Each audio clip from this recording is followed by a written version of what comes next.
பெராண்டா race banking மற்றும் government தேர்வுகளுக்கான online மற்றும் ஆஃப்லைன் பயிற்சி. மீண்டும் மோடி 3வது முறையாக பிரதமரானால் அது திமுக அரசுக்கு நெருக்கடியாக அமையுமா என்பது பற்றி மூத்த பத்திரிகையாளர் டெல்லி ராஜகோபால் சில உண்மைகளை போட்டு உடைத்துள்ளார். இந்தியா டுடே உள்ளிட்ட சில ஊடகங்கள் வெளியிட்டுள்ள தேர்தலுக்கு பிந்தைய கருத்து கணிப்பின்படி பாஜக 1 முதல் 3 தொகுதிகள் வரை வெற்றி பெறும் என சொல்லியிருக்கின்றன. இதனால் பாஜக தமிழ்நாட்டில் வலுவாக கால் ஊண்டும் என்று சொல்லப்படுகிறது. அதிமுக இடங்களை கொஞ்சம் கொஞ்சமாக பாஜக பிடித்து வருவதாக சொல்லப்படுகிறது. இந்த பாதிப்புகள் 2026இல் நடைபெற உள்ள சட்டமன்ற தேர்தலில் அதிமுகவுக்கு சில மோசமான விளைவுகளை உண்டாக்கும் என்று சொல்கிறார்கள். இது பற்றி மூத்த பத்திரிகையாளர் டெல்லி ராஜகோபால் சில ரகசியங்களை போட்டு உடைத்துள்ளார். அவர் ஒரு யூடியூப் தளத்திற்கு பாஜக வெற்றி குறித்தும் காங்கிரசின் நிலை குறித்தும் பேசியுள்ளார். அதில் காங்கிரஸ் கட்சி வட மாநிலங்களில் மரணமடைந்து விட்டது, அது நாட்டின் ஜனநாயகத்திற்கு நல்லதல்ல. ராகுல் காந்தியின் தவறான நடவடிக்கைகளால் காங்கிரஸ் இன்று இந்த பரிதாப நிலைக்கு தள்ளப்பட்டுள்ளது. காங்கிரஸ் தான் இதுவரை 3 முறை நடைபெற்ற மக்களவைத் தேர்தலில் படுதோல்வியை தழுவியுள்ளது. நாளை அது உறுதியாகிவிடும். எதிர்க்கட்சிகளுக்கு காங்கிரஸ் தான் உயிரூட்டக்கூடிய ஆக்சிஜன். அது இப்போது செயலிழந்து விட்டது. இந்தியாவில் பழமையான கட்சி காங்கிரஸ். அந்த கட்சி ஆரம்பிக்கப்பட்டு கிட்டத்தட்ட 140 ஆண்டுகள் ஆகின்றன. இந்த நாட்டை காங்கிரஸ் கட்சி 70 ஆண்டுகள் ஆட்சி செய்துள்ளது. ஆனால் 2014இல் தொடங்கி 2019 வரையான மக்களவைத் தேர்தல்களில் அது தோல்வியை தழுவி இருக்கிறது.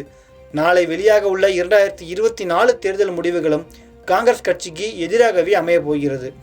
இந்த இடைப்பட்ட ஆண்டுகளில் பல மாநிலங்களில் நடைபெற்ற சட்டசபை தேர்தல்களில் காங்கிரஸ் சில இடங்களில் வென்றுள்ளது, பல இடங்களில் தோற்றும் உள்ளது. ஆகவே அதன் அத்தியாயம் முடிவுக்கு வந்துவிட்டது. அதேபோல் திமுக இந்த முறை சில இடங்களை இழக்கும். அந்த இடங்களை பாஜக பெறும். இதன் மூலம் பாஜகவுக்கு 2% வாக்குகள் தமிழ்நாட்டில் கிடைக்கப் போகின்றது. திமுகவின் வாக்கு சதவீதம் குறைய உள்ளது. அடுத்ததாக அதிமுகவின் நிலை பரிதாபமாகிவிட்டது. எடப்பாடி பழனிசாமியின் நிலைமையும் அப்படித்தான். கடந்த 2 ஆண்டுகளுக்கு முன்பாக ஹைதராபாத்தில் பாஜக தேசிய செயற்குழு கூட்டம் நடந்தது. அதில் லுக் சவுத் பாலிசி என்று ஒரு பார்வையை முன்வைத்தார்கள். அதில் தெலுங்கானா தான் ஃபர்ஸ்ட், தமிழ்நாடு நெக்ஸ்ட் என்று டார்கெட் செய்துள்ளார்கள். இதை நட்டாவே என்னிடம் கூறியுள்ளார்.